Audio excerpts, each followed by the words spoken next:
By all rights, I should absolutely loathe this episode. It's all about this annoying little electricity monster that Megatron creates to cause trouble.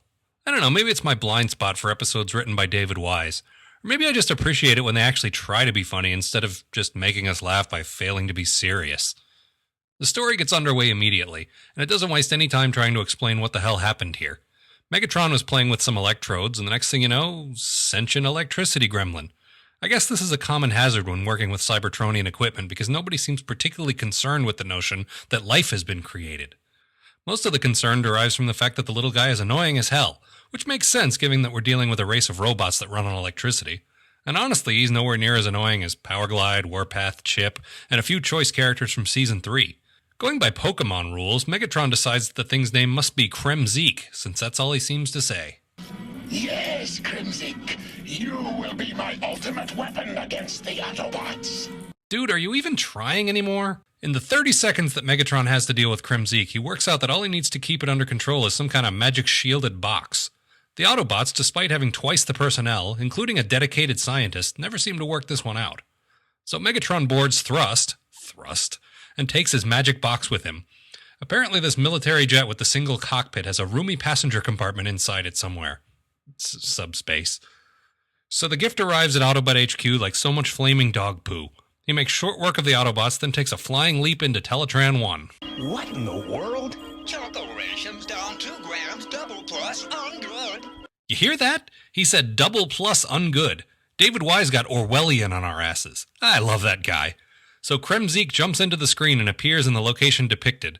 I guess by riding the broadcast beam or something. It doesn't matter. He can jump into the TV, we get it. Sparkplug, hey, remember him? Works out a way to insulate the few Autobots who manage to avoid getting Kremzeeked, and they're off to Japan in Omega Supreme, whom they don't feel the need to insulate. Nah, why bother? What could go wrong? Oh, right, that could go wrong.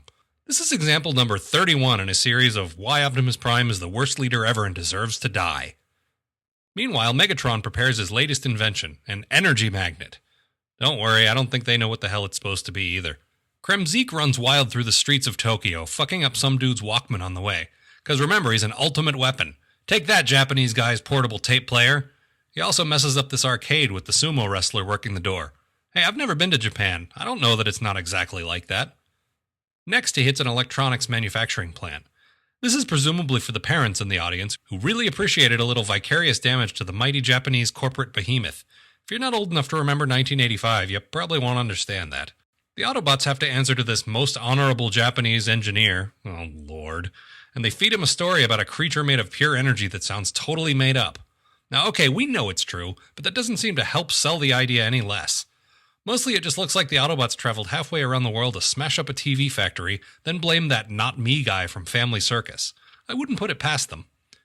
The engineer guy speculates that radio waves might do the trick, and on cue, Blaster pops open his chest and invites him to fiddle with his knobs. Huh? Somehow, despite the fact that we spent precious screen time insulating the Autobots, Kremzeek leaps into Blaster, who then feeds him more energy to make him more powerful. Now, the logic behind any of this could have easily explained with a line or two of exposition, but no time! Multicolored gremlins spill out like so many Lucky Charms marshmallows, and presumably each one of them heads for a different Walkman. So the Autobots put together some kind of trap involving a power plant, I don't know. Fortunately, it backfires, and they merge into a single giant Kremzeek. Gee, who saw that coming? That trick's entirely new to Transformers. We've never seen smaller things combine into one giant powerful thing. Oh look, Godzilla reference. That is also another thing that nobody saw coming, at all. Inferno charges in with his white goo, but Kremzeek's having none of it, which makes him 2 for 2 rejecting stale one-trick Autobot problem-solving. Good for you, little guy. Really though, how are they possibly going to stop this thing? There doesn't seem to be any conceivable... Oh yeah, the old B story bites the A story on the ass at the last minute trick. That's a little ironic, I guess, or whatever. Yeah, not one of Mr. Wise's best efforts, I'm afraid. They do kill Kremzeek, though, and they even make a point of having Bumblebee suddenly develop sympathy for it just before they do. That's kind of cool, at least. Somewhat, in a way. Oh, but then another one jumps out of Blaster, and here we go again! Fuck you, episode. Fuck you very much. Alert! Alert! Evil Martian Klingos have invaded supermarkets across the planet. They have come to steal Earth's ammonia.